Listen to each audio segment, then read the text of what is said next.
영서야, 예, 예, 오늘 시작해도 되겠지? 예, 예. 재밌네. 자, 그러면 오늘 12월 21일, 그, 하늘의 나라 2PM 토요중 모임을 시작하겠습니다. 잘 들리죠? 예, 예. 오늘 그 제목은 십자가의 길, 마지막 만찬과 찬양이라는 제목을 가지고 같이 교제를 하겠습니다. 좀 본문 내용이 마태복음 26장 17절에서 29절인데 잘 아시는 내용이지만 제가 한번 쭉 읽어보겠습니다.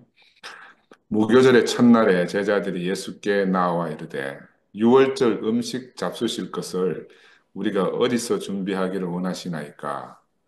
이르시되 성한 아무에게 가서 이르되 선생님 말씀이 내 때가 가까이 왔으니 내 제자들과 함께 유월절을 내 집에서 지키겠다 하시더라 하라 하시니 제자들이 예수께서 시키신 대로 유월절을 준비하였더라.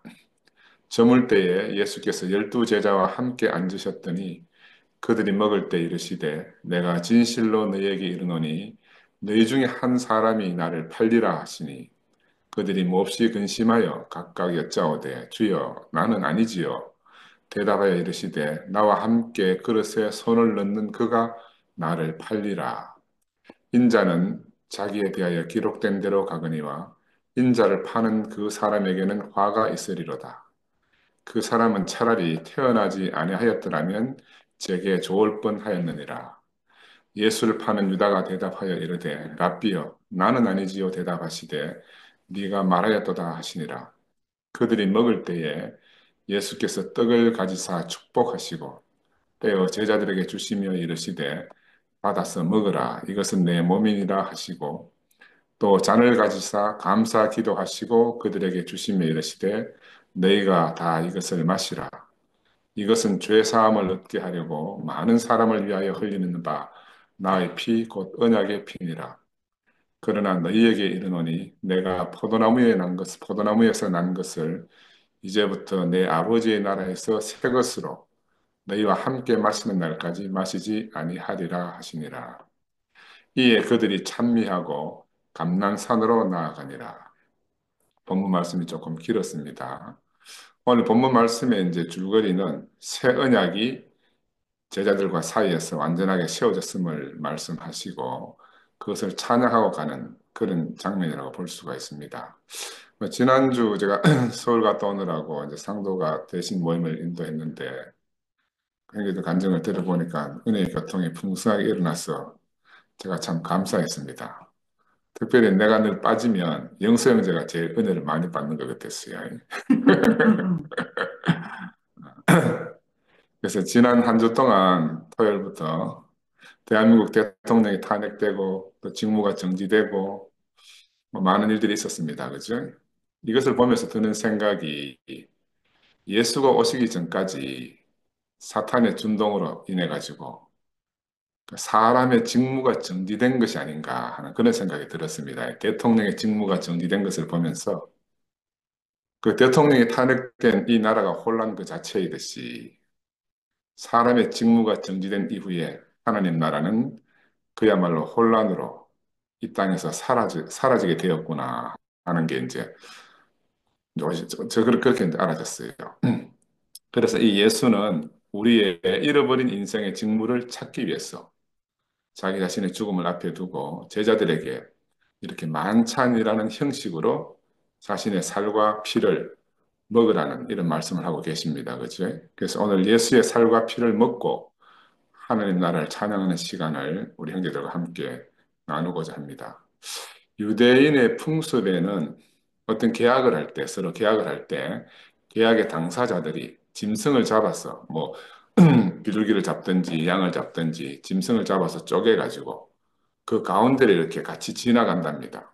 왜 그런가 하면은, 너하고 내하고 계약을 하는데, 네가 계약을 어기면 이것처럼 된다. 이 배가 짜갈라진 이 짐승처럼 된다. 그 말이에요. 근데 우리 성경에 보면 하나님의 불이 그 가운데로 지나간다 이런 말도 있잖아요. 그것도 마찬가지입니다. 하나님이 언약을 세우는데 만약에 언약을 안 지킬 때는 그렇게 된다는 걸 암시한다 그래요. 그리고 나서 이제 만찬을 함께 한답니다. 이 만찬을 함께 하는 것은 두 사람 사이의 계약이 완전히 성공적으로 성사되었음을 선포하는 행위라고 그래요. 오늘 제자들과 예수가 그 6월절 만찬을 하시는 것도 마찬가지로 새 언약이 완전하게 성립됐다 하는 것. 새 언약이 새롭게 성립됐다 하는 것을 선포하는 거라. 그러니까 이 새 언약이 성립됐기 때문에 그것을 찬양하고 이제 구체적으로 예수는 죽음을 앞에 두고 감람산으로 향해 가는 그런 본문 말씀이거든요. 그래서 우리가 토라, 그 모세오경에 따르면 해마다 하나님 지켜야 될 하나님의 절기. 이 사람의 절기가 아니고 하나님의 절기라고 말하는데 7개 절기가 있잖아요. 유월절, 무교절, 초실절, 뭐 칠칠절, 오순절 가듯이 나팔절, 속죄일, 초막절 이렇게 7개 있는데 오늘 처음 유월절 이제에 대해서 교제를 하겠습니다. 유월절은 뭐 우리 익히 알다시피 유대인 달력으로 아비월 1월 14일이라 이렇게 되어 있습니다. 무교절은 무교절은 15일부터이기 때문에 무교절 시작 하루 전이 6월절입니다. 그래서 어떤 데는 6월절 첫날로서 표현하기도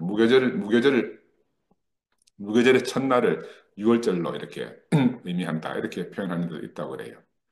그래서 제가 오늘 여기 몇 가지 이제 언어를 정리했는데 바벨론 포로기 알죠? BC 6세기에 바벨론에게 사로잡혀 갔잖아요, 이스라엘들이. 그 바벨론 포로기 그 이후에는 니산월이라는 새로운 언어, 아카드어라는 게 있어요. 그 바벨론 시대에는 아카드어가 유행했는 모양입니다. 그 아카드어로 니산월이라 이렇게 부르기도 했다고 그래요. 근데 이제 우리가 히브리어, 뭐 아람어 이런 말을 많이 들어봤잖아요. 히브리, 아람어 이런데 개념으로 좀 정리가 안 돼 있는데, 그래 이 바벨론 포로로 잡혀가기 전에는 이스라엘 백성들이 히브리어를 쓴 거라. 히브리어를. 근데 이제 바벨론 포로로 잡혀가면서 입으로 말하는 이 히브리어가 사라지고 문자에만 히브리어가 남게 됐어요. 성경에 문자만 히브리어가 남게 되고 그래서 그 당시 아카드어가 통용되다가 다시 이 바벨론이 페르시아에게 점령되잖아요. 고레스 왕 나오는 고레스 왕에 의해서 이제 페르시아가 정복하면서 페르시아는 공용어로 뭘 선택했는가 하면 아람어 우리 많이 들어봤죠. 예수도 아람어로 말씀하셨는데 세계 그 당시에 국제 공용어가 아람어라. 아람어를 사용하게 됐어요. 그런데 그 이후에 좀 있다가 곧 바로 이제 막 마케도니아 그리스의 알렉산더 대왕으로 말미암아 페르시아가 또 멸망하잖아요. 그러면서 그 그리스는 헬라어가 국제어가 됐어요. 그지? 아람어에서 헬라어. 근데 사람들은 민중에서는 그냥 아람어를 계속해서 이렇게 쓰는 그런 풍토가 예수 당시까지 진행이 됐다. 언어가 이제 아카드에서 아람어로, 아람어에서 이제 헬라어로는 넘어가지 않고 그냥 그 당시에 그냥 이렇게 아람어가 쓰여졌다 하는 걸 꼭 알아야 됩니다. 그래서 예수님 당시에는 히브리어는 거의 사용 안 하고 히브리어는 문서로만 남아있다 하는 걸 꼭 기억하셔야 돼요. 그래서 무교절은 이제 1월 15일, 아까 6월절이 1월 14일인데 1월 15일부터 21일까지 한 주일 동안 이스라엘 민족이 출애굽 사건을 기념하는 절기로 이제 쓴나물과 무교병을 함께 먹으며 절기를 지킵니다. 그래서 잘 아는 내용이지만 6월절 양은 그달 열흘에 취했어. 그러니까 1월 10일에 취해가지고 14일까지 간직하고 있다가 흠이 있는가 이런 것을 살펴보겠지. 그 해질 때 이스라엘 회중이 그 양을 잡고 그 피는 양을 먹을 집의 문 좌우 문설주에 인방에 바르고 고기는 불에 구워서 무교병과 쓴나물로 아울러 먹는다고 이렇게 출애굽기에 기록되어 있잖아요. 이게 무슨 말인가 하면 이것이 이스라엘 백성을 구원하는 여호와의 방법이라는 겁니다. 애굽에 종됐던 이스라엘을 구속해 나오실 때 판례 같은 것을 찾아오는 데는 반드시 대가를 지불해야 한다는 걸 상징하고 있는 그런 말이죠. 그래서 여호와는 이 날을 규례로 삼아서 이스라엘 자손이 대대로 지키라고 했기 때문에 이런 풍습이 지금 예수 때까지 내려오고 있는 거죠. 제가 2주 전에 가룟유다에 대해서 한번 살펴봤잖아요. 팔려가시는 예수에 대해서, 가룟유다에서 팔려가시는 예수에 대해서. 가룟유다 같은 사람들은 예수를 파는 사람들이고, 근데 예수는 어떤 사람인가 대비되어서 자신을 파는 자들을 구원하기 위해서 예수는 팔려가신다. 이 말이에요. 이게 참 아이러니잖아요. 우리는 보통 그러면 원수가 될 건데 예수는 자신을 파는 자를 구원하기 위해서 지금 팔려가고 있는 이 예수의 운명에 대해서 지난번에 같이 말씀을 나누었습니다. 그래서 예수를 세상에 팔고 있는 이런 가룟유다 같은 사람들, 이 사람들은 자신들이 세상에 팔려간 노예라는 걸 알지 못하는 사람들이다. 내가 이미 예수를 팔기 이전에 나는 팔려간 사람이라는 사실을 깨닫지 못하는 사람들이다. 그래서 예수는 이 불쌍한 가룟유다 같은 사람들을 세상에서 하나님 나라로 되찾아오기 위해서 자신의 죽음을 대가로 지불하는 길로 가신다. 이게 우리가 잘 알고 있는 내용이잖아, 그지? 그래서 이스라엘 백성이 유월절 절기를 지키는 것은 바로 선악을 아는 지식에 팔려간 이 인간을 되찾는 하나님 방법의 예표라 이렇게 볼 수가 있고요. 그래서 자신의 직무를 잃어버린 인간에게 사람의 직무를 되찾아주기 위한 그 예표다. 인생은 팔려감으로 말미암아 세상으로 팔려감으로 말미암아서 하나님이 인생에 주신 이 직무를 잃어버렸잖아, 그지? 직무를 잃어버렸어요. 그런데 하나님은 예수 한 사람을 통해서 이 구원의 방법을 제시하시고 모든 인간에게 같은 방법으로 이 길이 적용되게 그렇게 하신 것이다. 그래서 우리가 사람이 이제 종의 자리에 떨어졌다. 종이라는 건 뭐예요? 종은 자유를 잃어버린 사람이잖아, 그죠? 다른 말로 말하면 종은 어딘가에 매여 있는 사람입니다. 자유가 없어요. 자기 마음대로 할 수가 없는 게 종이지. 세상에 매여서 사실은 자기가 마음대로 사는 것 같지만 실상은 전혀 자기 마음대로 살 수 없는 사람을 말하는 건데 우리는 선악을 하는 지식으로 인해서 사람이면 당연히 지키고 살아야 될 인생의 위치를 이탈하고 사탄의 지배하에 놓였다. 그죠? 우리가 사탄의 지배하에 놓인지 어떻게 아는가 하면은 사탄의 종이 되면 사람들이 어떻게 되는가 하면 사탄의 말의 의미, 사탄이라는 말의 그 의미는 뭐냐면 송사하는 자라 말입니다. 송사하는 자. 사탄이라는 말이 송사하는 자다. 무섭게 막 머리에 뿔 달리고 나와서 사람을 잡아먹는 그게 아니고 사탄은 송사하는 자라.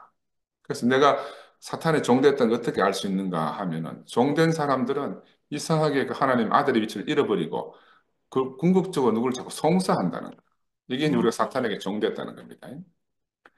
송사가 일어나면 시끄럽잖아, 그지? 시끄러워져요.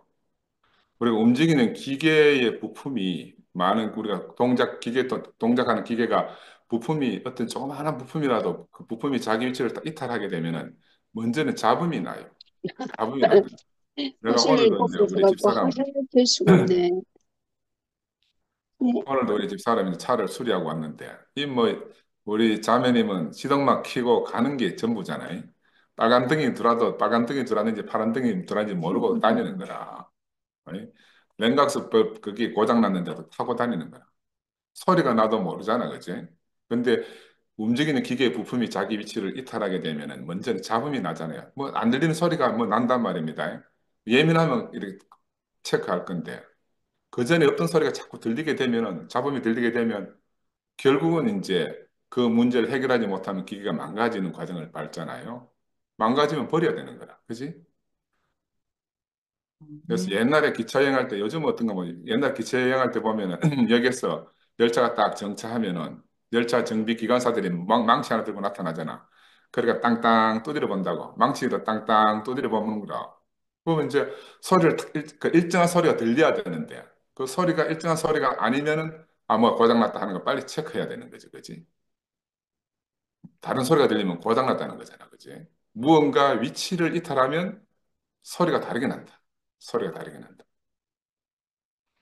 피터 드러커라는 유명한 경영학자가 말하기를 경영 컨설트를 받고 어떤 회사에 들어가면 이 회사가 잘 돌아가는 회사인지 아닌지 어떻게 아는가?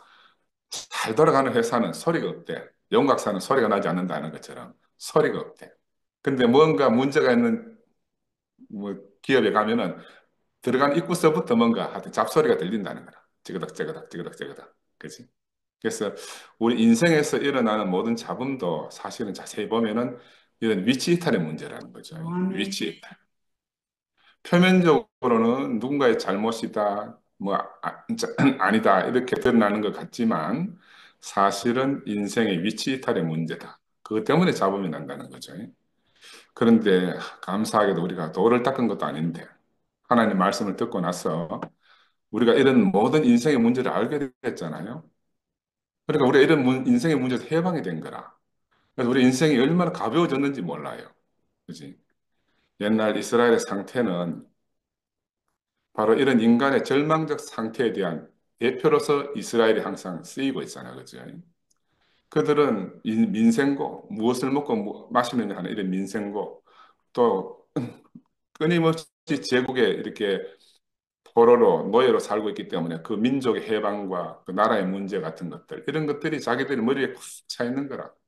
이런 문제에 목이 메여 가지고 매일 질질 끌려다니는 게 바로 이스라엘의 절망적 상태다 이렇게 말씀드릴 수가 있습니다. 그런데 이스라엘 백성들은 이것이 사탄의 올무에 매인 것이다 하는 걸 깨닫지 못하고 자신들이 하나님의 백성으로서 이 사람의 위치를 이탈한 그 죄 때문에 생긴 문제라는 걸 깨닫지 못하고 그냥 표면적인 문제에만 매달려 사는 그런 백성들이 된 거죠. 그래서 이스라엘은 오직 하나님 나라만을 위해서 하나님의 미리 택정하신 백성이었는데 그들이 이것을 시인하면 그 생로병사, 그들을 괴롭히는 이런 생로병사 문제에서 해방이 되겠는데 이것을 시인하지 못하면 계속 그런 문제에 올무에 갇혀서 평생을 고생하는 그런 이제 인생을 살게 된다 그 말입니다. 이게 이제 이스라엘 우리에게 반면교사잖아요. 군인이 왜 있습니까? 군인은 국가 방위를 지키려는 한 가지 목적으로 존재하는데 이번처럼 쿠데타 일으키라고 군인이 존재하는 거 아니잖아요. 그 위치를 이탈하게 되는 거지. 이스라엘은 하나님의 유일한 목적으로 존재하는 백성이다. 우리도 마찬가지입니다. 그죠? 우리가 존재하는 유일한 목적은 하나님의 백성이 되기 위해서다. 그런데 이들 이스라엘은 이방인들처럼 자기 스스로의 문제에 매여 가지고 그냥 종의 위치로 이렇게 떨어지고 마는 거죠. 그 이방인은 누군가? 세상에서 이방인이라고 하면요. 낯선 곳에 온 타지 사람을 우리 이방인들 이렇게 취급하잖아요.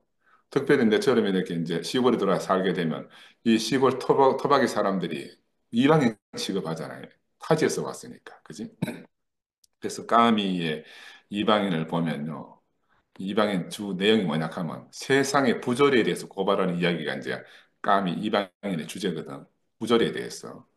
근데 뭐라고 써 있는가 하면 한낮에 태양이 너무 눈부셔가지고 그냥 사람을 살인하는 주인공에 대한 그런 이야기가 이제 이방인의 주된 내용인데 하나님에 대해서 낯선 사람들을 성경은 이방인이라 이렇게 지칭을 해요.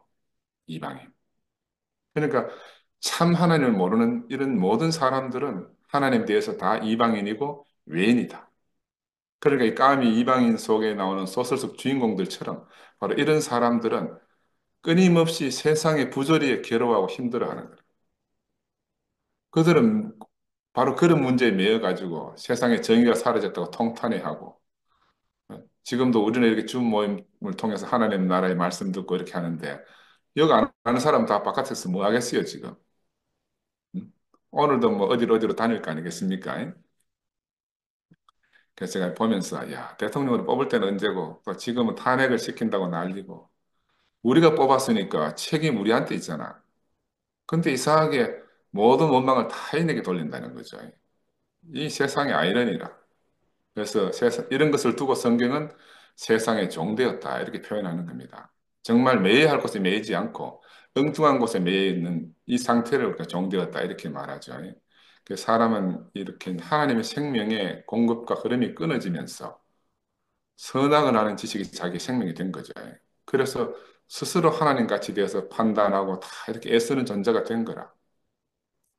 그런데 참 성경에 보면 이렇게 이제 하나님 목적에서 이탈한 이런 사람을 두고 시편 기자는 뭐라고 기록해 놨는가 하면 사람이 무엇이간데 주께서 그를 생각하시며 인자가 무엇이기에 주께서 그를 돌보시나이까 그를 하나님보다 조금 못하게 하시고 영화와 종기로 관을 씌우셨습니다. 이런 시편 기자가 8장 시편 8편 4장 5절에 이렇게 4절 5절에 기록되어 있거든요. 우리가 이게 천사보다 조금 못하다 이렇게 이제 한동안 알고 있었잖아요. 그지? 근데 이게 개역 개정에서는 하나님보다 조금 못하다 이렇게 다시 돌려놨다 그래요. 원래 하나님보다 조금 못하게 이런 말로 원래 쓰여졌었는데 하나님보다 조금 못하다는 말로 표현하려니까 좀 과분해가지고 이게 이제 옮기는 사람들이 천사보다 못하다 이렇게 했는데 개역 성경에서는 그러니까 천사보다 조금 못하다 이렇게 돼 있어요. 근데 개역 개정에서는 완전 처음 원래 원본대로 하나님보다 조금 못하다. 그러니까 우리가 얼마나 존귀하게 인생이 지어졌습니까? 얼마나 존귀하게 지어졌어요. 근데 그런 위치를 우리가 다 잃어버렸단 말입니다. 그런 말미암아 우리의 직무를 상실하게 된 거죠. 그래서 여기 위치를 이탈한 사람에게는 아까 말한 대로 영광의 광채가 없어져 버린 겁니다. 본체의 형상으로서 하나님 형상으로서의 그 모습이 잃어버리게 된 거죠. 이런 사람들은 완전히 사탄에게 팔려가서 인생의 영광을 다 버리게 된 그런 사람들이 된 거죠.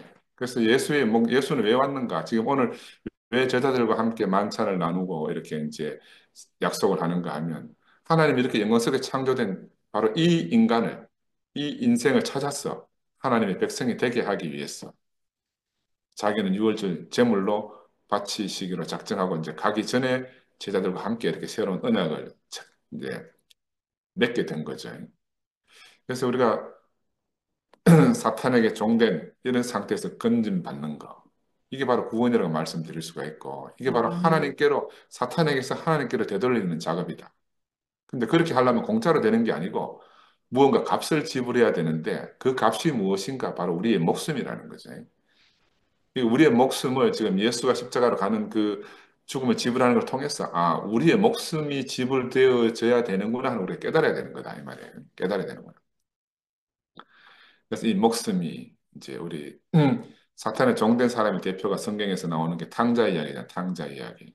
탕자 이야기의 주인공이 세 명이죠. 아버지 있고 큰 아들 있고 적은 아들 있고 둘째 아들은 우리가 워낙 많이 알아가 잘 들어서 많이 알잖아요. 아버지 유산 다 탕진하고 세상 쓴맛 다 보고 거의 뭐 마지막에 이제 생고생한 다음에 아버지 집에 종이라도 살게 해주면 감사하겠다. 이렇게 돌아온 아들이 둘째 아들인데 이게 이제 아이러니가 우리가 탕자 이야기 이렇게 제목이 자꾸 정해지잖아. 그죠? 사실은 문제는 탕자는 인생의 고난을 통해서 자기 문제를 알게 된 사람이라. 그 탕자는 이미 탕자가 아니라.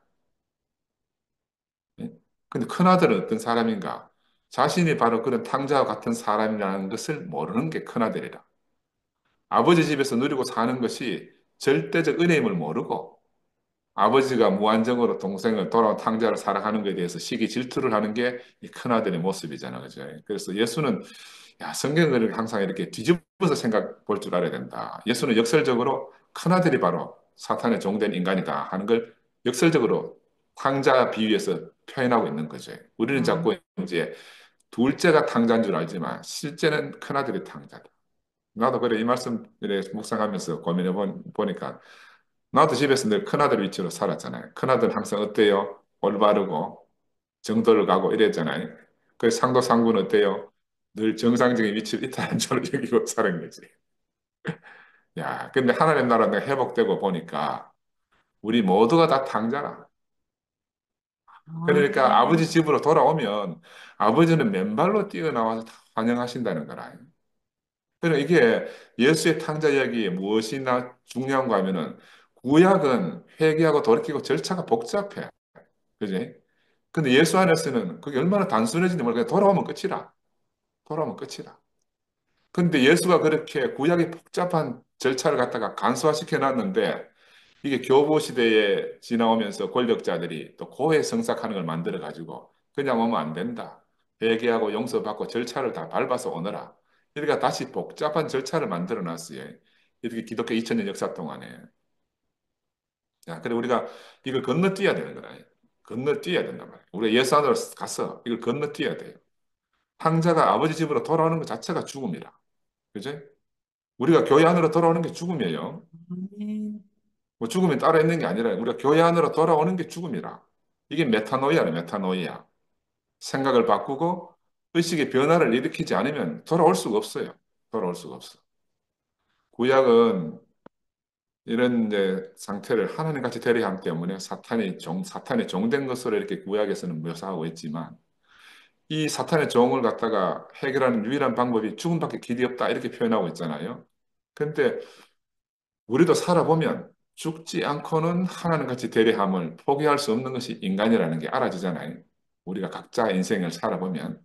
그래서 인간이 스스로 선악을 알아서 하나님 같이 될 수 있다고 해도 설사 하나님 같이 될 수 있다고 하더라도 선악을 알아서 그러나 죽음 앞에 딱 서면 그 운명은 뭐예요? 숨이 코에 붙은 인생이라. 나는 이걸 자꾸 잊어버리기 때문에 그래서 내가 내 아이디를 숨이 코에 이렇게 해놨다니까. 근데 이것도 습관이 되니까 인터넷 할 때마다 스미코에 치지만, 그러나 이게 그냥 관용어가 되어버렸어. 스미코에 치면서 정말 인생이 스미코에 붙었구나. 이걸 깊이 묵상해야 되는데, 그냥 이제, 그냥 치는 거라. 그래서 숨이 코에 붙은 인생, 흙으로 돌아갈 존재라는 것을 우리가 절대로 잊어버리면 안 됩니다. 숨이 코에 붙었다. 다른 말로 말하면 엄마 뱃속에서 나왔어. 엄마 뱃속에 딱 태어났을 때 애가 아직 숨이 없어요. 숨이 없잖아. 그러면 이제 거꾸로 들고 간호사가 애를 받아가지고 어떻게 엉덩이를 딱 때린단 말입니다. 그러면 애가 아빠가 저 으앙 하면 울면서 으앙 할 때 숨이 싹 들어오는 거라. 그렇게 해서 우리 코에 숨이 싹 들어와서 처음 호흡을 하잖아요. 그리고 마지막 떠나갈 때 어떻게 해요? 마지막 떠나갈 때 그 받은 숨을 마지막 끝까지 쫙 내쉬고 가는 거야. 나는 상구 죽을 때 보니까는 마지막에 막 온 가슴을 웅크려져가지고 숨을 다 내쉬고 가더라고. 아, 그래 인생은 처음부터 죽을 때까지 받은 것으로 사는 거라. 아멘. 태어났어. 그 숨이 코에 딱 들어오면서부터 인생이 살아 있다가 마지막에 죽고 하나님 나라로 갈 때는 마지막 하나님 주신 그 숨을 다 뱉고 간다 이 말입니다. 그래서 호흡은 뭔가? 인간이 갖고 있는 하나님의 가장 큰 선물이 호흡이다. 부활한 예수가 인생에 호흡을 불어넣는 장면이 나오잖아, 그죠? 입김을, 숨을 불어넣으면서 성령을 받으라 이렇게 하신단 말입니다. 왜냐하면 이 숨 자체가 이 숨을 받아야만 인간이 살아있는 거예요. 숨 자체가 인간이 살아있다는 표시죠. 이 숨을 하나님으로부터 받은 영적 생물이 인간이다. 이렇게 말씀드릴 수가 있어요. 근데 이것을 숨이라고 하든지, 성령이라고 하든지, 바람이라고 하든지, 또 생명이라고 하든지, 인격이라고 하든지, 내용은 다 하나라. 근데 이게 이제 표현하는 내용, 말이 다르다고 생각하면 안 되는데, 이게 이제 자꾸 이제 사람이 말에 매이게 되거든요. 사과라, 한국말로 사과라 하고 영어로 애플이란 말을 한단 말입니다. 그럼 사과나 애플이나 내용은 실제 사과를 나타내는 거잖아. 근데 니느와 사과라 하는 이건 애플인데 이렇게 말하면 얼마나 우스꽝스러운 일이 되겠어요. 같은 것을, 같은 것을 다르게 표현하는 것뿐이라. 음. 근데 사람이 표면적인 말에 매여가지고 엉뚱한 길로 이렇게 가게 되는 걸 우리가 종종 주위에서 보지 않습니까? 그래서 말 이전에 그 사람이 있고 그 사람 이전에 그 사람 속에 그 생명이 있는 거라. 그러니까 이 생명을 봐야 되는데 우리는 생명을 보지 못하고 겉으로 드러나는 말만 따른다. 말만 보다가 보니까 인생에 많은 문제들이 있어요. 아멘. 그래서 조금 복잡하게 이야기하면 또 머리 아프다 할까 싶은데 원래 이제 이걸 표현하는데 기표는 상징이고 상징. 1, 2, 3, 4 기호, 기표. 언어는 사람의 말은 전부 기표라. 기표를 우리 유식한 용어로 시니피아한 거예요. 시니피아. 그 기표가 있고 이 기표가 뭘 상징하는 아까 말하면 사과하면은 사과는 기표라. 근데 실제 사과는 따로 있잖아. 그걸 기이라 그래. 기의. 기표가 있고 기이가 있단 말이에요. 실제가 있고 상징이 있어요. 그래서 기표는 서로 달라도 기이는 같은 것이다. 이게 이제 소실이라는 유명한 언어학자가 이렇게 이야기를 했는데 우리가 이 기표가 다르기 때문에 지금 우리 교회가 지금 이렇게 난리 난 거예요. 기표. 상징이 달라가지고. 그래서 이 코에 숨이 붙은 이 자리에서 인생이 발견이 되면 그 모든 것이 원인무효가 돼 끝납니다. 그죠? 모든 것을 받은 줄 알면 다 감사가 되잖아요. 이번 주 목요 집회에서도 이병인 누님이 끊임없이 감사하잖아요. 모든 것이 감사다. 감사하지 않은 게 없는 거다. 그 누님은 내가 처음 교회 올 때부터 그렇더라. 늘 감사, 늘 감사. 그래서 이런 사람에게는 하나님이 뭐 사탄이 어떻게 침범하겠어요? 모든 걸 감사로 표현하는데. 그지? 이러면 감사해야 한 사람은 문제가 다 끝이 난 사람이고 유혹을 받을 일이 없는 거라. 그지? 마찬가지로 하나님께 거역할 일도 없어지는 거죠. 그지? 완전히 깨끗해지고 순수해지고 진실해진다. 이렇게 말씀드릴 수가 있습니다. 그래서 인생을 살면서 나보다 큰 자가 있다 하는 아는 것이 정말 죽음을 안고 사는 거예요. 아멘. 나보다 큰 자가 있다. 이 영원한 이인자 예수잖아요. 예수는 항상 자기 위에 아버지가 있는 사람이라. 그는 평생을 이인자로 사는 거예요. 평생을. 바로 이 사람이 우리의 본이란 말입니다. 아버지 앞에 아들로 사신 사람. 근데 우리도 교회 안에서 현재적으로 교회가 우리의 본이고 우리보다 큰 자지, 교회가. 그리스도, 그리스도의 몸으로서 그리스도가 우리의 머리가 되신 거죠. 그 사실은 그 몸도 우리 개인에게는 우리의 머리라. 교회라는 그 몸도, 그리스도의 몸도 우리 각자 개인에게는 머리라고 할 수가 있어요. 우리는 그 항상 내 앞에 나보다 큰 자가 있다. 이것을 꼭 기억해야 되는 거야. 꼭 기억해야 돼요. 하나님의 계획은, 하나님의 구원의 계획은 자신의 독생자의 아들을 십자가에 내놓고 모든 인간들에게 이 운명을 전시하심으로써 우리 모두를 예수 안에서 한 번에 끝내시려는 게 하나님의 영원한 계획이잖아요. 그러면 그건 알아. 머리로 알아. 말로도 알아. 그지? 근데 끝난다는 게 무엇을 의미하는가 그러면? 무엇을 의미하는가? 오늘 우리가 현재적으로는 그리스도의 몸된 교회 안에 사는 게 끝나는 거예요. 나는 10년 동안 세상에 도망갔다 왔잖아요. 그 다시 왔어. 그게 끝나는 거라. 내가 세상에 살다가 교회 안으로 옮겨진 거, 이게 끝나는 거라. 교회 안에 사는 것이 우리가 우리의 죽음을 지불하고 사는 겁니다. 네? 우리는 이 교회 안에서 보이지 않는 하나님을 경험하고 사는 거죠. 보이지 않는 하나님을.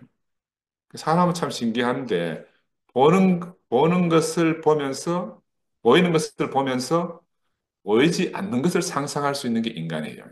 여러분. 보이는 것을 보면서 보이지 않는 것을 상상할 수 있는 게 인간이다. 그래서 제가 재밌는 이야기를 하나 드리면요. 수렵시대, 수렵채취시대, 원시시대 인간은 사냥을 하러 나가잖아요. 그럼 멀리 본 노루가 딱 있어. 노루를 바로 사냥을 안 하는 거라. 그 노루를 한 3일 동안 지켜보고 따라다녀. 계속 따라다니면서 무엇을 상상하는가 하면 자기가 노루가 되는 거예요. 3일 동안 따라다니면서 자기가 노루가 돼요. 그래, 그 이후에는 어떻게 하냐면 자기가 노루가 되었으니까, 아, 노루가 어떻게 달려갈 거라는 걸 상상하는 거라. 내가 노루가 되었으니까. 그래가지고 노루가 달려가는 그 앞에다가 창을 던져서 노루를 사냥합니다. 그 노루를 사냥하면 노루가 금방 안 죽잖아요. 창을 맞으면 금방 안 죽는단 말이라. 그러면 그 막 아파서 부들부들 떨고 하는 그 노루의 발을 같이 잡고 같이 운다는 거라. 노루는 막 신음 속에 울고 이 노루를 잡은 이 원시인은 같이 슬픔에 동참하면서 울고 그래서 노루가 죽으면 또 노루를 잡아먹는데 이게 그 당시의 사람들은 동물과 자신을 완전히 하나로 여기는 거라. 동물과 자신이 분리되어 있다 생각을 안 하는 거예요. 이게 인간의 특이한 점이라. 인간의 특이한 점이라. 그래서 성경에 그런 말이 있잖아요. 장대 높이 달린 노병을 보고도 자기 자신인 줄, 피조물 자신의 운명인 줄 깨달을 수 있는 게 인간인 거라. 이게 우리 유전자 DNA 속에 이런 게 내장되어 있단 말입니다. 그래서 구약 시대에는 장대 높이 달린 노병을 보고 자기 자신을 발견했으면 십자가에 달린 예수를 보면 더 분명히 인생이 무엇인가 깨달을 수밖에 없는 것이 사람이다. 그지? 어떻게 그렇게 하는가? 노루에게 자신의 운명을 확장해서 인식하듯이 예수에게 우리 자신의 운명을 확장해서 예수 안에서 우리를 동일시하는 것. 이게 바로 사람이라는 거죠. 사람. 그래서 예수는 하나님의 독생자고 사랑하는 아들이고 무리를 걷고 바람을 잔잔케 하기도 하고 죽은 자를 살리는 능력을 가졌어요. 또 한편으로 서기관과 바리새인들, 제사장과 빌라도 그 외에 어떤 유명한 그 당시의 사람들에게도 아무도 그 지혜라는 면에 있어서는 예수를 감당할 수 없었잖아, 그렇지? 바로 그런 삶을 살았지만 십자가 죽음 앞에 갔었으는 옆구리를 찌른즉 물과 피가 나온 흙으로 지은 한 인간으로서 예수가 이제 끝나졌잖아, 그지? 그래서 이 예수가 옆구리를 찌르니까 물과 피가 나오는 이게 참 사실이라 그러면 우리는 한 발자국 더 나아가가지고 그 예수의 운명을 우리의 운명으로 발견해야 되는 거예요. 그냥 객관적으로 아, 창에 찔려 죽었구나 이렇게 보는 게 아니고 그 사람이 나로 아까 노루 사냥할 때 3일 동안 쫓아다니면서 노루가 나라고 이렇게 인식하는 원시인들처럼 우리가 십자가에 달린 예수를 보고 그 운명 안에서 내 자신의 운명으로 이제 우리가 발견하는 게 우리의 일이다. 아멘. 그래서 우리 참 자신이 저기에 있구나. 저게 내 자신이구나. 이렇게 깨달아야 되는 거죠. 그래서 달리 말하면 예수는 우리에게 믿음의 대상이 아니에요. 우리가 옛날 기독교 생활할 때는 믿음의 대상으로 알았잖아. 그지? 그 예수는 믿음의 대상이 아니에요. 예수의 운명과 우리의 운명이 하나라. 그걸 어떻게 아는가? 우리가 이 그리스도의 몸인 교회를 통해서 이 교회와 내가 하나라는 사실을 발견해 가는 거라. 자기가 자기를 해할 수가 없잖아, 그지? 자기가 자기를 해할 수가 없는 거라. 우리가 몸을 해할 수가 없는 거라, 그지? 이런 사실들을 우리가 교회 안에서 발견해 가는 겁니다. 아까 노루가 죽을 때 손잡고 같이 슬피 울며 우는 그 원신을 한번 상상해 보세요. 지금 노루는 창에 찔려가지고 막 고통스럽게 비명을 지르고 울고 있는데 그 노루의 발을 잡고 같이 울고 있는 원신. 나는 야, 이런 책을 보면서 야, 이게 참 예수와 우리의 관계, 십자가에 달린 예수의 손을 잡고 우리가 함께 지금 있다고 생각해 봐. 그 노루에게 감정이입 받듯이 우리가 바로 예수의 운명이 내 운명으로 이렇게 이제 훨씬 더 가깝게 다가오지 않겠나 싶어요. 그래서 기독교 안에서 예수는 믿음과 신앙의 대상이지만 하나님 나라 안에서는 그냥 삶의 참 본이라. 그냥 사는 거라. 예수처럼 사는 거예요, 우리가. 믿음이 아니고. 그래서 우리 예수의 아버지, 하나님 나라 안에서 우리는 어떻게 바뀌었는가? 믿음의 생활에서 삶으로. 그 우리가 교회 생활한다 하는 삶이 전부라. 우리가 이 교회 와가지고 믿는다 하는 사람 없잖아요. 근데 옛날에는 우리가 다 믿음을 믿음 주십시오, 큰 믿음 주십시오 이런 기도하고 살았는데 지금 그렇게 사는 사람이 없는 거죠. 그래서 아무도 하나님을 알려하지 않아도 되는 바로 그런 하나님 나라 안으로 우리가 옮겨져 살고 있는 거라 지금. 여기 교회 안에 와서 어느 누구도 따로 하나님 알려하지 않는 거라.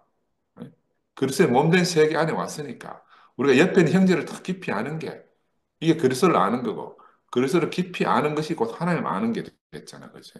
바로 이 그리스도의 몸된 세계 안으로 우리가 옮겨져서 살고 있습니다. 할렐루야. 그런 말이 절로 나오잖아요. 이게 바로 우리가 전하고 살아내야 할 예수의 복음이다. 예수의 복음이 바로 이런 것이다. 그 믿음의 주요 온전케 하신 예수를 바라보는 것으로 우리가 그치면 안 되고 그 예수의 운명을 내 운명으로 사는 것이 우리가 잃어버렸던 우리의 직무를 되찾는 거다.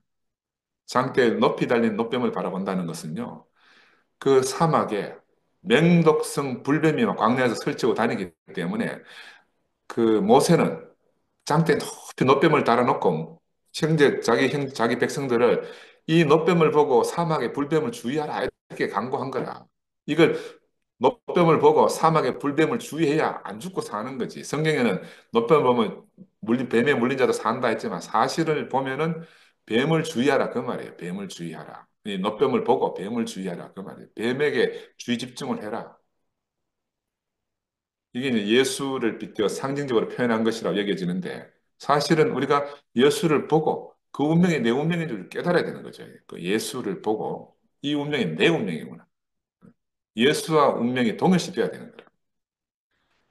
그래서 오늘 본문에서 예수는 온 인류 앞에 자신의 운명을 드러내기 전에 제자들을 모아놓고 떡과 잔을 주시면서 이것이 유월절 양의 피와 살이다 하는 걸 보여주잖아, 그지? 그래서 애굽에 사로잡혀 있던 이 이스라엘은 죽지 않고는 그 사슬을 벗어날 수 없었지 않습니까, 그죠? 죽지 않고는.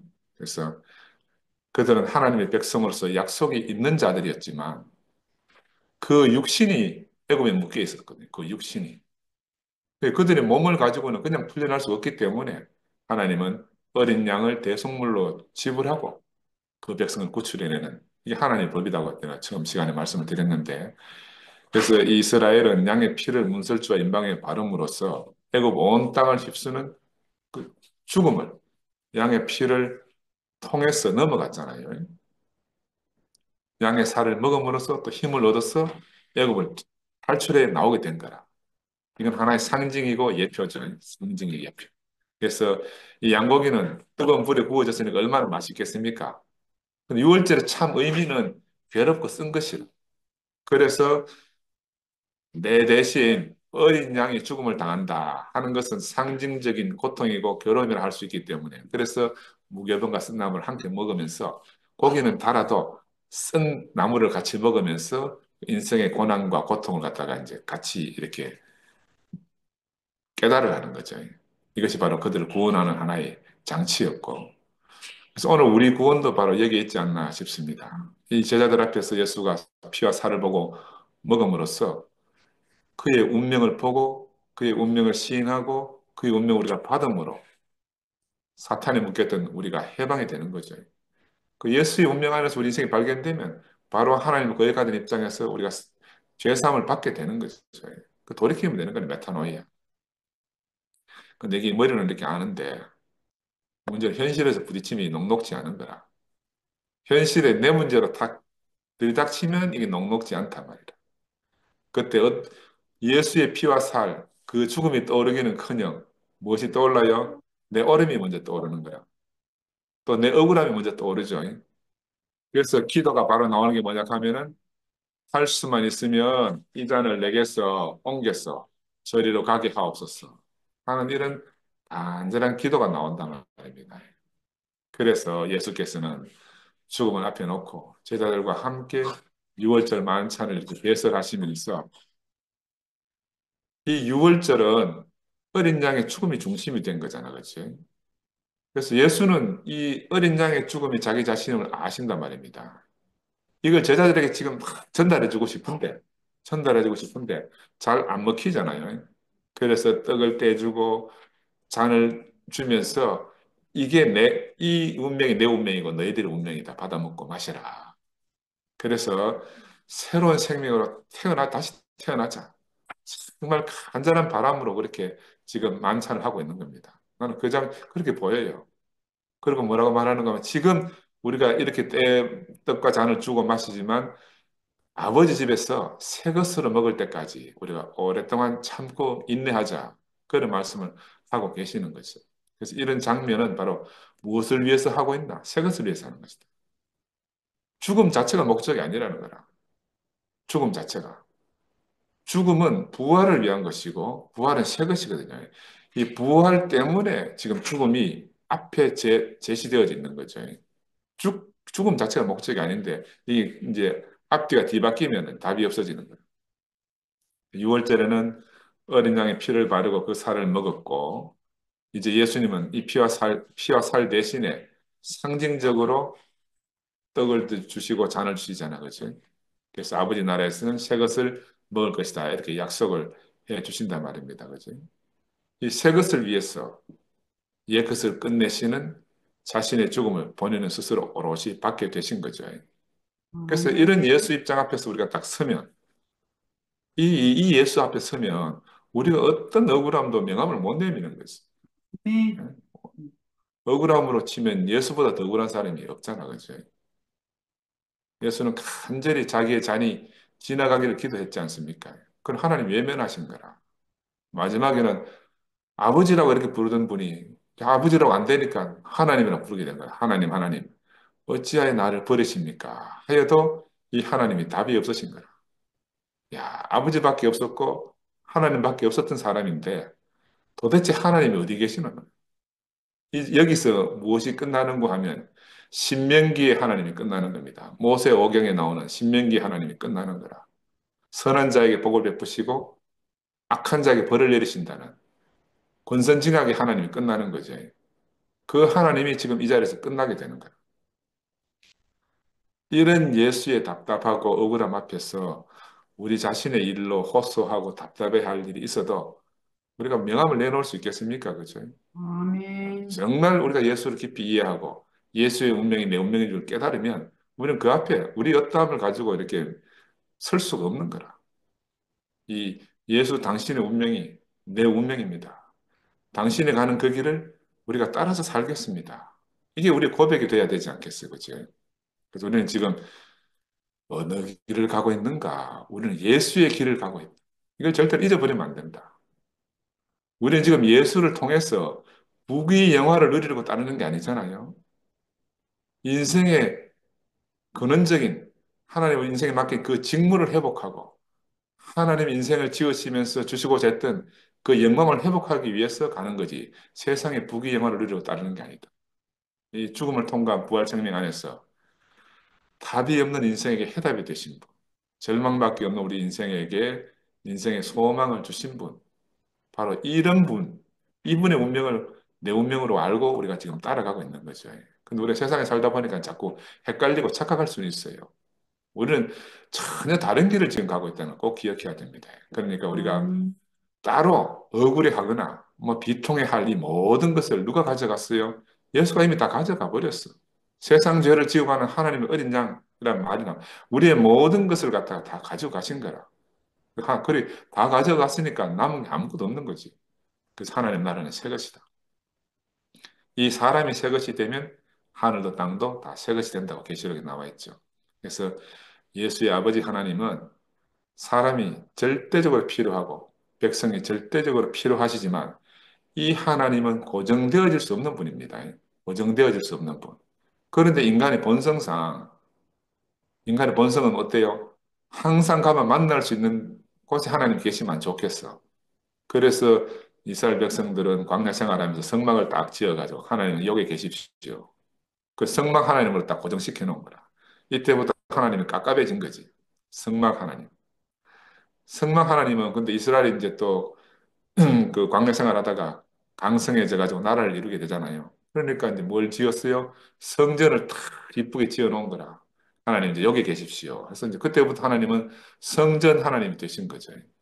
성전. 그러니까 성전에 계실 때만도 좋아서 이스라엘 백성들은 성전에만 가면 하나님을 만날 수 있으니까. 근데 문제는 바벨론의 침략에서 포로가 딱 됐으니까 이 성전이 싸그리 다 없어졌어요. 하나님이 계실 곳이 없어진 거라. 하나님 계실 곳이 없어졌어. 그 이스라엘 백성들 어떻게 했느냐? 그때까지 구전으로 창세기부터 모세오경의 구전으로 막 입으로 입으로 전해져 오던 이것들을 갖다가 집대성해서 뭘 만들었는가? 경전을 만든 거죠. 모세오경을 갖다가 경전을 만들고 이제 성전에서 안 계시니까 성전 하나님을 무슨 하나님으로 만들었어요? 경전 하나님으로 만든 거예요. 경전 하나님. 그래서 하나님 운명도 참 깝깝하시게 됐습니다. 이 하나님은 사랑하게 살고 싶은데 이것들이 도대체 내 마음을 모르고 이제 성막에 가다 놓더니 성전에 가다 놓더니 드디어 이제 성전 싹 없애고 나니까 이제 책 속에 딱 가다 놓은 거라. 참. 그래서 합당한 사람이 없어가지고 하나님은 거처가 없어서 결국은 유목민 이스라엘처럼 유랑하고 계신 겁니다. 이런 모든 것들은 무엇을 상징하는가 하면은 부활을 통해서 새 것을 기다리는 것의 상징이다. 하나님도 새롭게 되고 싶은 거라 지금. 새로운 곳에 가고 싶은데. 근데 이런 모든 것들, 구약 성경에 나오는 이런 모든 것들은 장차 올 영원한 것의 그림자와 형상이다. 그죠? 그래 한 가지 이제 여러분 처음 듣는 말을 할 건데 기원전 6세기 바벨론 포로 시절에 성전이 없어졌기 때문에 회당을 만들어가 회당 지도자들이 나온 거예요. 회당 지도자. 그전에는 성전에 가서 예배를 드렸는데 성전이 없어졌으니까 바벨론 포로 시절에 어떻게 했어요? 회당을 만들었어요. 회당 지도자들이 권력자들로 만들어졌단 말입니다. 그런데 포로, 포로, 서- 포로 시절에 포로로 살다 보니까 유대인의 정체성을 점점 잃어가는 거라. 왜? 우리도 일제 36년 동안 살아보니까 우리 민족의 정체성을 잃어갔잖아요. 그런 것처럼 점점점 사라져가는 자신들의 정체성을 어떻게 회복할 것인가 고민한 거라. 그래서 여러분 혹시 들어봤나 모르겠다면 창세기 1장에서부터 창세기 2장 4절 전반부까지는 이 바벨론 포로 시기에 쓰여졌어요. 바벨론 포로 시기에. 근데 이제 창세기 2장 4절 뒷부분부터 나머지 창세기가 언제 쓰여졌는가? 기원전 10세기에 쓰여진 거라. 그 창세기 앞에 나오는 말이 늦게 쓰여졌어. 늦게. 이게 무슨 말이냐? 바벨론의 포로를 딱 가서 보니까 그 바벨론 그 메소포타미아 지방에 가니까 우리만 창조 신화가 있는 줄 알았는데 그 가니까 막 우리하고 비슷한 창조 신화가 너무 많아. 창조 신화가 너무 많아가 구별이 안 돼. 그래 유대인이 지금 사라질 지경에 처한 거라. 그래 회당 지도자들이 생각해 보니까 깝깝하잖아요. 왜 우리 하나님 우리를 버리셔가지고 우리가 이런 지경이 됐노? 한탄하면서 밤하늘에 깜깜한 밤하늘에 강가에서 앉아가지고 밤하늘에 별을 보니까 은하수는 쏟아지는데 자기들은 답이 없잖아요. 그 깜깜한 밤하늘을 보면서 뭐 희망을 찾아야 되는데 우리 2PM하고 지금 비슷한 처지 같아요.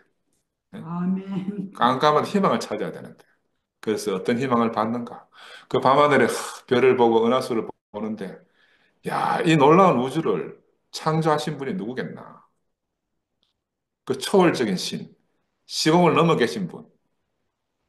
그분이 첫날, 이튿날, 3일, 4일, 5일 이렇게 해서 우주와 우리 우주의 생명을 창조하고 7일째 되던 날 하시던 일을 멈추고 안식한다는 이런 스토리를 만들어내는 거예요. 스토리를. 왜? 이게 지금 중요한 게 뭐냐 하면 창조가 중요한 게 아니고 안식일이 중요한 거라. 안식일이. 하나님이 7일째 하던 일을 멈추고 안식하더라. 가서 신화는 다 같아. 창조 신화는 뭐 그 마르둑 신화도 있고 뭐 여기에 유대인의 신화하고 다 보면 비슷비슷한 거라. 그걸로 구분이 안 되기 때문에 그들과 구분해내기 위해서 새로운 창세기를 쓴 거예요, 이 사람들이. 이거 음, 사제들, 피저자라 그래요. 사제들, 프리스트, 사제를 프리스트라고 하잖아요. 이 피저자가 이제 새로운 창세기를 쓴 거예요. 썼어요. 그래서 이제 안식일이라는 시간에 대해서 유대인의 기억 속에 아주 깊이 각인시키고 그래서 기념했습니다. 안식일을 지키면 죽인다 하는 말이 그래서 나온 거예요. 그래서 이들은 뭘 깨달았는가 하면 기원전 6세기에 우주 창조를 지금 우리처럼 객관적으로 묘사하는 것이 불가능하다는 걸 이 사람들이 이미 안 거라. 기원전 6세기 이미 깨달은 거라. 그러니까 천지 창조를 자신들의 시선으로 우주 창조 이야기를 써내려간 거예요. 이걸 객관적으로 뭐 지금 현대 과학적으로 맞니 안 맞니 이렇게 말하는 것 자체가 어불성설이라. 우리도 마찬가지입니다. 우리도 우리의 시선으로 우리가 창조된 경험을 우리가 주문 모임에서 이렇게 교통하잖아요. 우리의 시선이라. 이게 맞고 틀리고 하는 문제가 아닌 거라. 그지? 이거 객관적 창조가 아니라 주관적 창조. 주관적 창조의 경험을 우리가 함께 우리 모임에서 서로 이제 공유하고 사는 거죠. 그런 것처럼 이들 유대인 지도자들은 이 안식일을 정말 소중히 여기고 지키면서 타민족과 이스라엘을 구별해내기 시작한 거라. 구별해내기 시작한 거예요. 그래서 안식일 종교다. 이렇게 말도 하잖아요. 근데 예수는 어떤 분인가? 예수는 바로 이런 것들의 참 실제로서, 참 성전으로, 참 안식일로 우리에게 오신 거죠. 그래서 이 십자가 못 박혀 죽으심으로 말미암아 이런 옛것들, 성전 하나님, 경전 하나님 이런 것 옛것들을 싹 다 정리하시고 안식일을 지키는 그런 하나님도 싹 정리하고 자신이 참 안식일의 주인이고 자신이 바로 참 성전이라는 것을 만방에 이제 보하게 된 거죠. 이게 예수의 아멘. 놀라운 일이라. 그래서 이런 그 구약에 안에 있던 모든 옛것들은 육신에 관계된 것들이니까 육신이 끝나면 다 함께 끝나는 것들이죠. 그래서 유대인들은 바로 육신에 관계된 것들을 지키기 위해서 예수를 죽인 거예요. 육신에 관계된 것들을 지키기 위해서. 죽은 자에게는 이런 모든 것들이 관계가 없는 거죠. 죽임 당한 사람은 육신의 관계가 완전히 끊어지게 되잖아, 그치?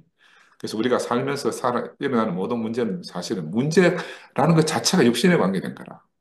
문제라고 말하는 것 자체가 다 육신에 관계된 거라. 우리가 예수 안에서 함께 죽은 자로 발견되면 이런 모든 문제에서 우리가 자유하게 되는 겁니다. 문제 아멘. 자체가 없어져요. 문제 자체가 없어져. 육신이 끝났는데 뭐 문제가 있을 수가 없잖아요. 그 내 중심에 호흡, 불호가 다 사라지게 되는 거라. 호흡, 불호가 있다, 좋다, 나쁘다 있다 하는 것 자체가 육신이다.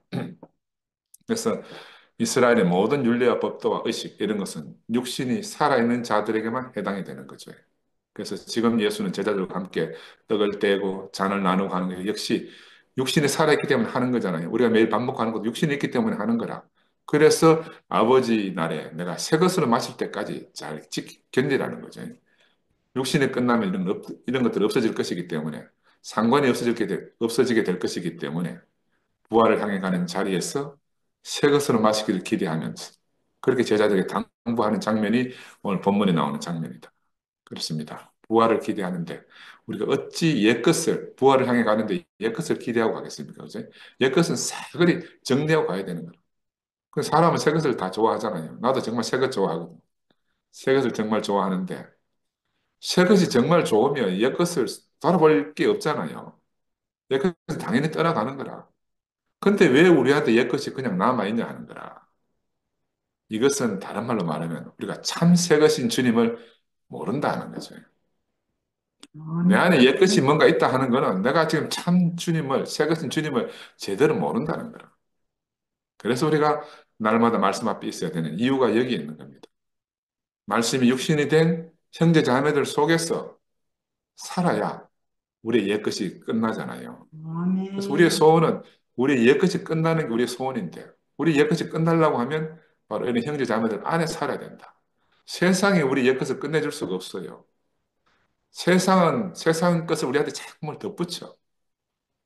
그리고 우리는 사랑하는 형제 자매들을 통해서 형제 자매들과 함께 살다 보면 내 옛것이 다 드러나므로 드러나야 끝나지잖아요. 드러나면 끝나지고 드러나면 끝나지는 거라. 그 형제 자매들이 얼마나 소중해요. 나를 힘들게 하는 게 아니라 내 옛것을 끝나게 하는 정말 소중한 형제 자매들이죠. 나 혼자서는 절대로 발견할 수도 없고 끝낼 수도 없는 나의 옛것들이 교회 생활 안에서 처리되고 끝나진다. 성경에는 이제 모든 것이 십자가 예수를 통해서 끝난다고 되어 있지만 이건 성경 안에 그렇게 되어 있어요. 그런 현실 안에서 우리는 형제 자매들과 이런저런 과정을 통해서 발견되고 끝나는 겁니다. 발견되고 끝나는 거라. 그래서 하나님은 더 이상 경전 안에 계시지 않습니다. 그리스도의 몸이 된 교회를 통해서 형제 자매들을 통해서 하나님은 나타나신다. 이게 비밀입니다. 나는 정말 그리스도의 몸 된 교회 이게 진짜 비밀 중에 비밀이고 세상 어디에도 없는 비밀이다. 근데 아멘. 우리는 어떻게 이 비밀의 문 속으로 쏙 들어와 가지고 우리가 이렇게 함께 먹고 마시는 형제 자매가 되고 몸이 됐는가? 얼마나 감사해요. 주님은 자신이 끝나는 자리에서 제자들과 유월절 만찬 먹기를 소원하시면서 부활의 자리에서 우리가 새 것을 마시자 이렇게 하신 거라. 응? 그래서 예수는 죽으시면서도 우리와 함께 있고 살아나시면서도 우리와 함께 그렇게 하자고 약속하시고 가신 거죠. 새 언약을 세우시고 가신 거라. 이것이 바로 아버지가 예수에게 위임한 그 운명이죠. 이 인생의 직무를 찾아주기 위해서 지금 십자가로 가신 겁니다. 예수는 옛것을 이끌고 십자가에서 못 박히시고 새 것을 이끌고 교회 안으로 오셨어요. 십자가로 갈 때는 옛것을 이끌고 갔고 교회 안으로 오실 때는 새 것을 이끌고 왔다. 그러므로 교회는 이제 새 것이다. 죽고 다시는 사람들로 건축되어지는 새 것이다. 교회 안에서 옛것이 없습니다. 교회 아멘. 안에서 옛것 찾는 사람처럼 어리석은 사람이 없어요. 그건 정말 미련한 짓이고 어리석은 사람이라. 어떤 것이든 육신에 관계된 것은 교회 안에 아무것도 없습니다. 이걸 꼭 기억해야 됩니다. 근데 교회 생활을 통해서 우리가 아픔이 오잖아요. 고통이 느껴지는 것은 왜 그런가? 우리 속에 붙었던 이런 것들, 세상의 어떤 것들이 떨어져 나가기 위한 통과 의례다. 통과 의례다. 통과 의례가 뭡니까? 아브라함이 이삭을 제물로 드릴 때 그 죽음 직전까지 갔잖아. 그 죽음을 목도한 거라. 아브라함도 죽음을 통과하는 거고 이삭도 죽음을 통과했어요. 그 통과 의례라. 우리 형제들과 함께 살면서 이래저렇게 힘든 것들은 통과 의례라. 진짜 죽음이 아니고 몸이 되기 위한 절차다. 근데 문제는 이거는 부모 자식 간에도 대신해 줄 수가 없다. 대신해 줄 수가 없어. 하나님도 십자가에 못 박힌 예수를 침묵으로 지켜본 거예요. 하나님 대신해 줄 수가 없는 거라. 그래 침묵으로 그 고통에 함께 참여하신 거죠. 함께 고통받고 함께 견디신 거죠. 그래서 구약에 나오는 유월절, 홍해, 성막 이런 모든 것들은 새 것이신 그리스도 안에서 새 것으로 대치되어졌습니다. 그런데 왜 오늘날 교회들은 또 옛 것들로 가득 차는가? 왜 육신에 관계되는 것들로 꽉 차 있는가? 그리스도가 죽고 다시 사셨는데도 불구하고 왜 그런 것이 있는가? 우리가 한번 깊이 생각해 봐야 된다. 그래서 우리는 어떤 기도를 해야 되는가 하면 우리 마음의 눈을 밝혀서 하나님의 부르심의 소망이 무엇인지를 깊이 알게 해주시기를 간절히 우리 기도해야 되는 거예요. 옛 아멘. 것과 새 것을 구별하는 그런 분별하는 새로운 안목을 주시기를 우리가 기도해야 되죠. 교회는 새 것입니다. 왜냐하면 그리스도가 새 것이기 때문에. 그의 몸인 교회도 당연히 새 것이잖아, 그지? 이 안에는 옛 것이 있을 수가 없어요. 근데 사탄은 교묘한 거라. 사도 바울이 아직 살아있을 때, 이 땅에 살아있을 때도 그 사탄이 침범해가지고 교회를 침범해서 사람들을 회방하고 꼬이고 하는 장면이 나오잖아, 그치? 근데 그때부터 지금까지도 사탄의 침범은 계속해서 진행되고 있다. 그리고 우리 교회도 침범했잖아요. 사람이 만든 것이 강령이 돼가지고 보편적인 예수의 복음을 갖다가 개토화 시켜가지고 자기들끼리만 다 모여가지고 섞이면 이유는 분명해요. 섞이면 혼잡된다. 그러니까 우리끼리 해가면 딱 개토.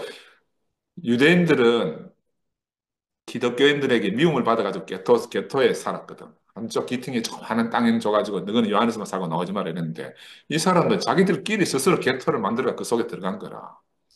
그래 얼마나 참 아이러니입니까? 응? 스스로 갇혀서 감옥을 만들어가 갇혀 살고 있는 거라. 야, 그래서 마지막에 어떻게 되는가? 전국에는 교회가 어떻게 되는가? 옛것 사람이 만든 것들로 꽉 차게 되더라. 자기들이 만들어 놓고 그 속에 들어가서 사람이 만든 걸로 꽉 채워 놓은 거죠. 야, 근데 죽은 자 가운데 다시 살아난 사람들. 이 사람들 속에는 옛것이 없어요. 왜? 새로운 피조물이기 때문에. 이 새로운 피조물은 육신에 관계된 사람이 아니라 이 사람들한테 가서 육신에 관계된 거 이야기해봐야 아무 속이에 경일기라. 왜? 교회는 새 피조물의 유기체입니다. 그 죽은 자는 죽은 자에게 맡겨야 했잖아요. 그 죽은 자의 일을 갖다 우리가 간섭할 필요가 없는 거지. 산 자는 산 자의 길에 갔어야 되는 거야. 그죠? 그래서 글쎄 몸 안에 산다 하는 건 다른 말로 옛것이 있을 수 없다 하는 말이고 왜냐하면 죽은 것은 산 것과 같이 살 수가 없기 때문에 한 몸이 될 수가 없기 때문에 떨어져 나가는 이런 것들 떨어져 나가기 때문에 고통을 느끼지만 그러나 우리가 참으로 그리스도의 몸으로 살게 되면 세상의 고통을 여기는 것이 우리의 고통이 되지 않는 거라. 세상으로 옛 사람으로 살 때는 고통인데 내가 새 사람으로 살면 그 떨어져 나가는 고통이 아니에요.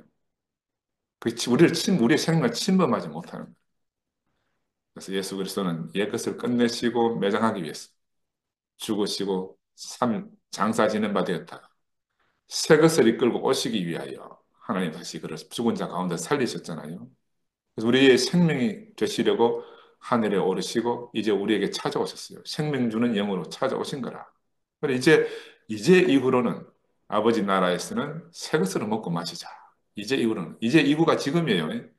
이제 우리는 새 것으로 날마다 먹고 마시는 그런 교회 생활을 하고 있는 겁니다. 그지? 오늘 본문에서는 그분이 이 상을 마치신 후에 만찬의 상을 마치신 후에 찬미하면서 감람산으로 향해 간 거예요. 왜? 제자들과 새 언약을 성립했기 때문에 새 언약을 탁 만들었기 때문에 이제 아버지 나라에서 새 것을 먹고 마시기를 기대하면서 자기는 죽음을 지불하러 가는 거라. 이제 만날 일은 뭐예요? 부활의 생명으로 다시 만날 일만 남은 거라. 그 찬미하면서 가셨다. 이 예수는 자신의 어떠하심으로 모든 옛것을 새 것으로 바꾸신 거죠. 우리도 예수 안에서 모든 것이 다 새 것으로 다 바뀌어진 사람들 아닙니까? 그래서 찬양할 수밖에 없어요. 찬양은 하나님께 영광을 돌리는 건데 옛사람이 하나님을 찬양할 수 없는 거라. 찬양은 하나님께 영광을 돌리는 것이고 새 언약 안에 있는 사람. 그 하나님의 새 언약 안에 예수의 새 언약 안에 새 언약의 완전하심을 우리가 찬양하는 거죠. 하나님께 영광을 돌리는 거라. 그래 아무나 찬양하는 게 아니고 새 언약 안에 있는 사람, 새 피조물로서 찬양할 수 있는 겁니다. 그죠? 할렐루야. 이런 세계로 부르신 주님을 찬양합니다. 아멘. 아멘.